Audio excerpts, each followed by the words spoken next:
Load it up. Alrighty. Okay. Come on, you can do it. Spider-Man. There we go. Okay. All right. So this week's Spider-Man was Spider-Man 2, Duel to the Death with the Vulture. I think the Vulture was in one of the Spider-Mans, the movies. Yeah? I think so. I think it was played by Kiefer Sutherland. No? Who was it played by? Somebody else? Somebody else. Oh, is that a different movie? Who's is the first one? Who's the Batman? Who plays Batman? Oh, Batman's been played by several people. Michael Keaton. What? Michael Keaton. Okay, that was completely off topic. So we got so Spider-Man 2 is actually two different comics. Yep. With two great new supervillains. You know, great is a strong word for the second one. Well, see, those are Marvel comics, so we have to use the extreme words. You know, the Oh, yes, okay. Amazing Spider-Man. Yes. Great. All right. So Superheroes. Need super language. we were first introduced to the Vulture as he steals a briefcase with a fortune in bonds. He just flies out of the sky and steals it. I guess he's just flying around New York stealing things. Yep. I like that Spider-Man's got him by the foot, by the ankle. Grabbed him by the ankle. Yeah. So J. Jonah Jameson, which do they have he just works at Jameson Publications, okay? Now Magazine, so it's not yet the Daily Bugle. He wants pictures of the Vulture, but nobody can get them. And Right. at the same time, his friends in school are saying, oh, it'd be great to get a picture of the Vulture. And Spider-Man's like, I could do that, Peter Parker. I guess Peter Parker only goes to school in this laboratory, because that's where he always is. And he's made fun of by Moose, a jerk in school who picks on him. Right. It's just real Moose. that it's like a lot of people hanging out in this classroom. That's a laboratory all the time. So Peter Parker's like, this is great. So he goes home and gets Aunt May to dig out a camera that belonged to Uncle Ben, which, did we learn how Uncle Ben died? I don't remember. I've already forgotten. Yeah, I don't remember either. Yeah, so he suits up and he's like, I'm going to get a picture of the Vulture. Meanwhile, the Vulture's like, no backstory. He's just a man who wants to get gems. Because the city.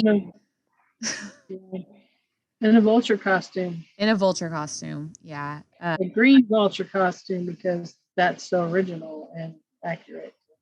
Yeah. Oh, there was one line at the beginning when he first appeared. It goes, some passerby is like, it's impossible. It can't be. How can he fly without a sound, without any effort? He's more like a gigantic bird of prey than a human. And it's like, yeah, that's why he's called the Vulture, idiot. I just read that line and I'm like, yeah, duh. Why do you think everybody's calling him the Vulture? Okay, anyways, the the city is advertising that the Park Avenue Jewelry Exchange is moving $1 million worth of diamonds across their city. Seems like something maybe you didn't want to put in a newspaper, but okay. So he's like, I have a way that I'm going to steal them. It's going to be great. So he goes, flies around the city, Spider-Man senses him, and he's like, oh, yeah, there he is. Let me get some pictures. And meanwhile, the Vulture is throwing rocks through everybody's window to let them know that he's going to steal the diamonds from under their noses. Meanwhile, Spider-Man's getting... The rocks have messages on them. Yes, saying he's going to steal them from under their noses. And Spider-Man's taking pictures. And then, for plot's sake, his spidey senses don't go off when he does a little loop-de-loop behind Spider-Man and kicks him and throws him in a water tower. Seems like a sad way for Spider-Man to go. And he's out of his web fluid. And so he uses his superhuman strength to jump out of the water tower. Which, I mean, if he's like super strong... You can actually do that. I don't know if you've ever jumped up and down in a swimming pool or not, but you can jump really high in water, a lot higher than you can jump if you're on the ground. So if he's got super muscles, he can actually do that. But can actually do this. But can he like punch through the wall? Like, is he that strong? Because he's like 10 times as strong as a regular man or something, right? I don't know. Anyways, he got out and he went back for his camera, which was okay. Wonderful. And does it? No. Okay. I was going to say, does it show him developing the pictures? But no, it doesn't. No, it doesn't. He goes back home and is upset like that he was out of his web fluid. So he makes a little utility belt to wear underneath his costume that holds web fluid cartridges. And then he's like, oh, and I figured out how the Vulture works. So I'm going to build a little device, which he doesn't share with us. And so, like, I should have, like, bet money on what it was going to be. Because it's what Marvel always does. But we'll wait. We'll wait on that one. So the next day, Peter Parker drops off the photos. Jameson's like, oh, this is amazing. But also get me a picture of the menace that is Spider-Man. He's like, yeah, whatever. He goes back to school. And the Vulture, has now made the news that he's going to steal these diamonds. So it's a whole big to-do for the whole city. And Peter Parker's like, well, I got to catch him. And I got to sneak away. And everyone thinks he's a loser because he's sneaking away. Yeah. And the Vulture ends up coming from under the sewer to steal the diamonds. I mean, even if he comes from under the sewer, there's like people on tops of buildings with, I'm assuming, weapons. Yeah, they have weapons. Well, those the sewers are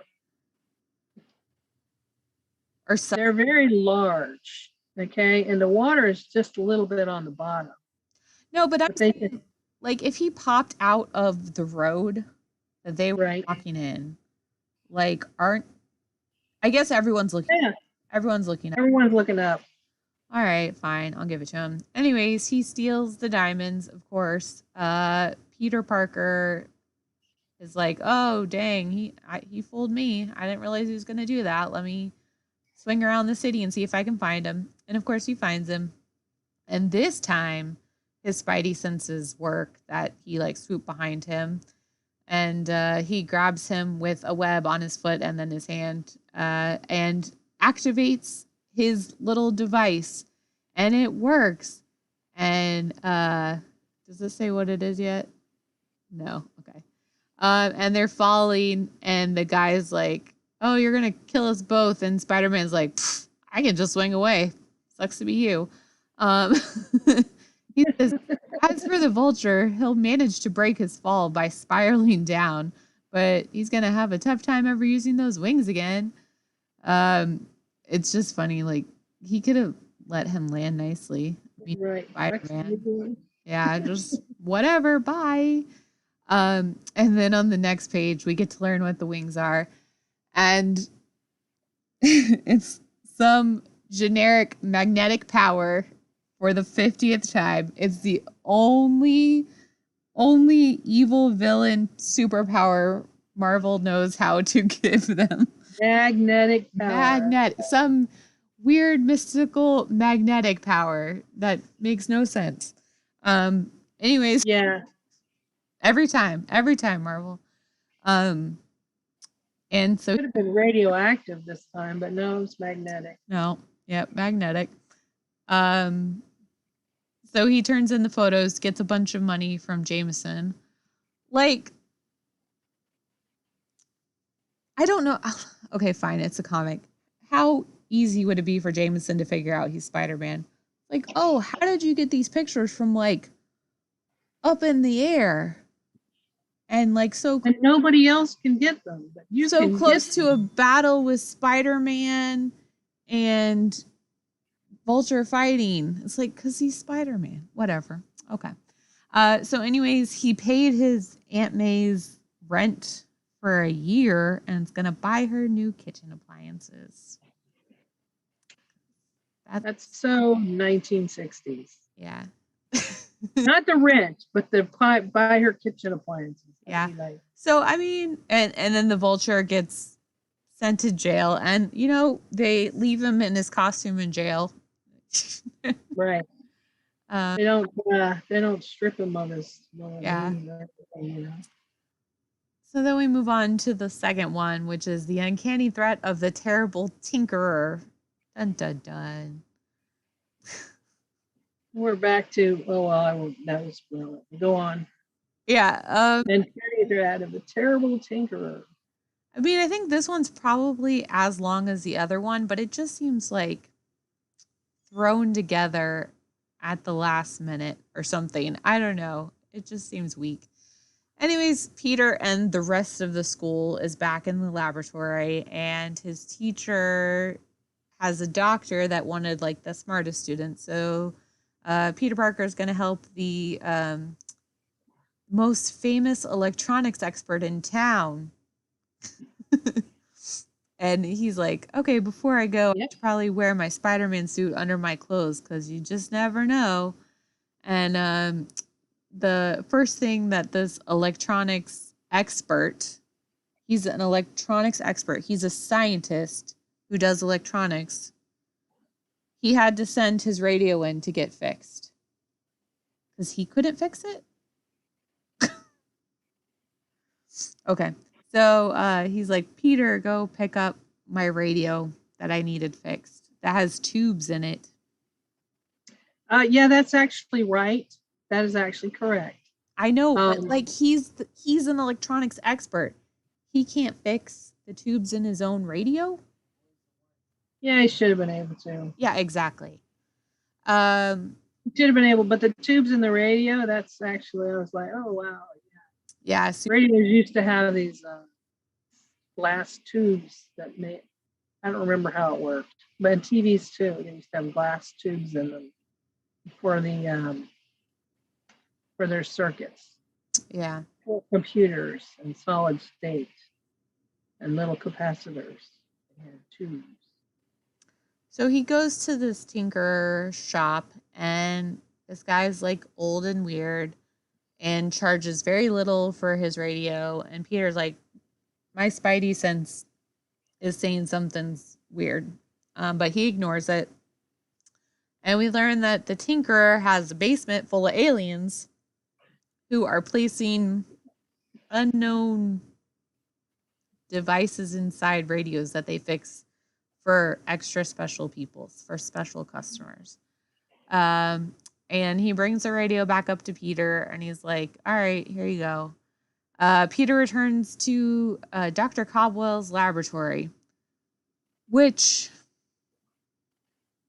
I feel like an electronics scientist would have less beakers and liquid and more electronic parts.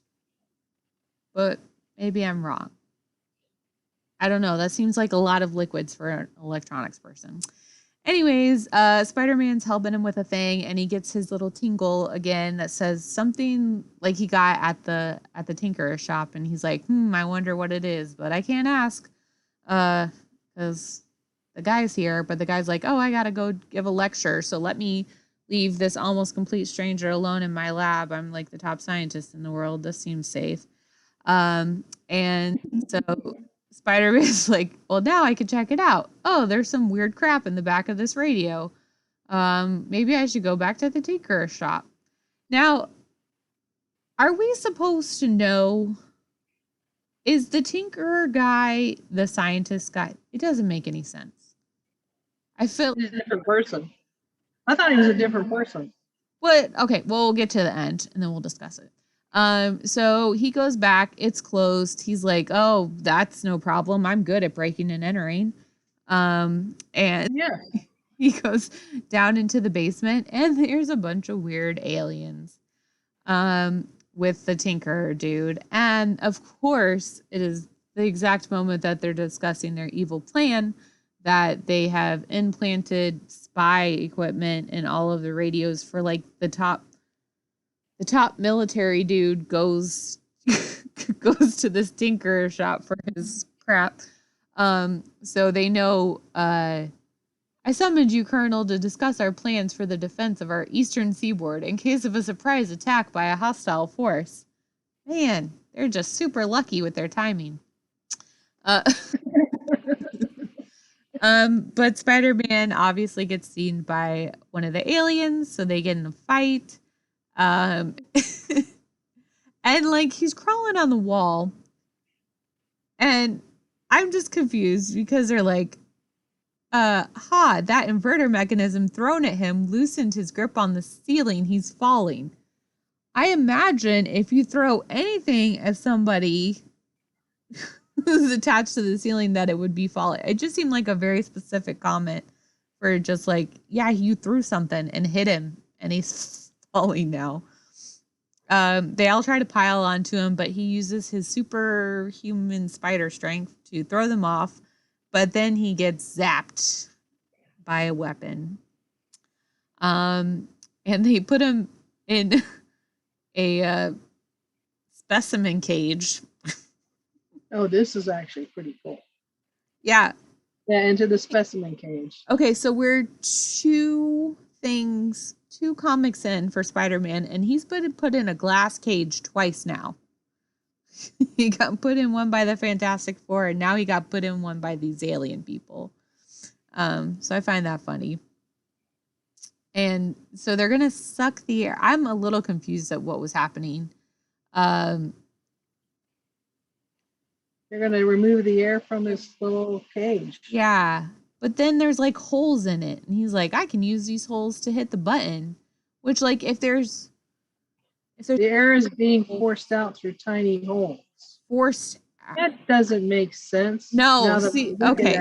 Okay, good. It's not just me. I'm like so confused. I'm like, if there's holes in it, then you. That's not the way you. That's not the way you get air out of a cage like that. You're not going to suffocate him. You've given him air holes. But they did give us a breakdown of his web shooters, how they work. So we see that there's cartridges of web fluid, adjustable spray nozzle, palm release button, and safety catch, which they don't really show. So he escapes. He shoots his little web out through one of the air holes. So I'm not sure how they're going to suffocate him.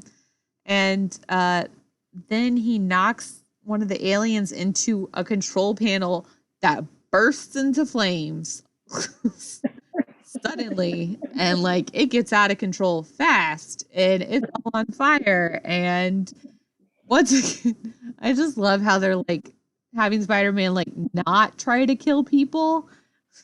So like the Vulture, he's letting him spiral down. He's like, he'll be fine. This guy, like, there's fire and smoke, and he's like, oh, I want to save you. But the guy's like, no. And he's like, well, I just barely got out alive, so it's not my fault that the old dude died. Hey, don't leave me. Don't abandon me. and so, of course, he's flying away, and people think he started the fire. So I'm sure there'll be another Daily Bugle about him. Meanwhile, a strange spacecraft begins to streak away from the Earth in broad daylight. Okay. Like nobody's gonna see that either. Yeah, and they go back to the laboratory, and the electronics doctor saw the spacecraft, but he's like, oh, I can't say that because like they'll think I'm old and dumb.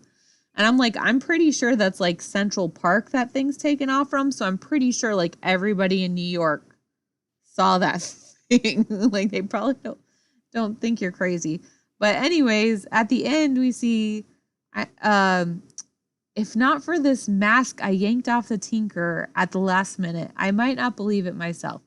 So was the Tinker one of the other aliens?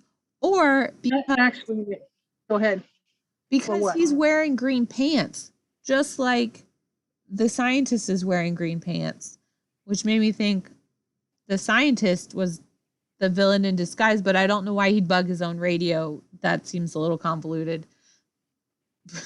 But they're both wearing green pants. So I don't know. Yeah, I'm thinking that that's just a coincidence. They only had they only have so many colors. Yes, Marvel, let me tell you, I made a bullet journal with all of the villains for my I can show it. Well, I can show you. And like almost every single villain is green. Marvel can only make green villains.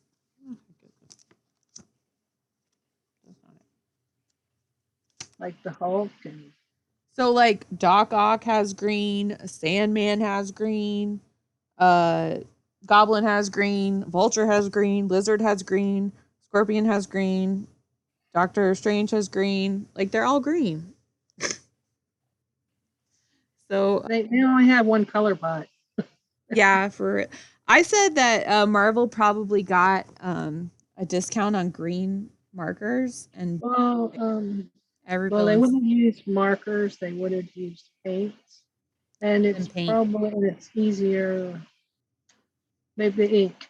Sorry, ink and color. They use primary colors.